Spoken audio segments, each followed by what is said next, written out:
পানীয় জল সমস্যার দাবিতে রাস্তা অবরোধ প্রমিলা বাহিনীর। 7 জুন মঙ্গলবার সকাল আনুমানিক 10টা নাগাদ উত্তর ত্রিপুরা জেলার ধর্মনগর মহকুমাধীন কালাছড়া ব্লকের অধীন লালছড়া গ্রাম পঞ্চায়েতের পশ্চিম ইছাই লালছড়ার 3 নং ওয়ার্ড এলাকায় এই ঘটনাটি ঘটে।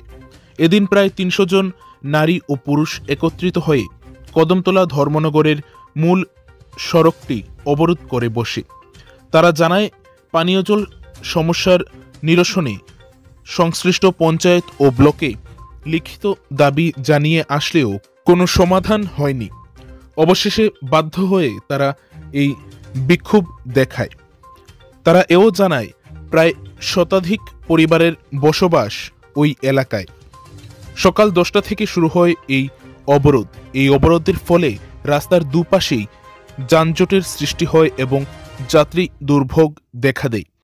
অবশেষে দুপুর আনুমানিক 12টা নাগাদ মহকুমা পুলিশ আধিকারিক দেবাশিস সাহার উপস্থিতিতে এই পথ অবরোধ মুক্ত হয় এবং ডিডব্লিউএস এর জুনিয়র ইঞ্জিনিয়ার জানান, আগামীকাল থেকে জলের সমস্যা সমাধানের কাজ শুরু হয়ে যাবে এবং আজ থেকে গাড়ির মাধ্যমে জল দেওয়া হবে বলে জানান তিনি।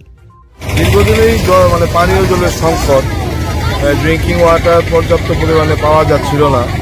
তো এলাকাবাসী এর অভিযোগের ভিত্তিতে আজকে রাস্তা অবরোধ করেছিল।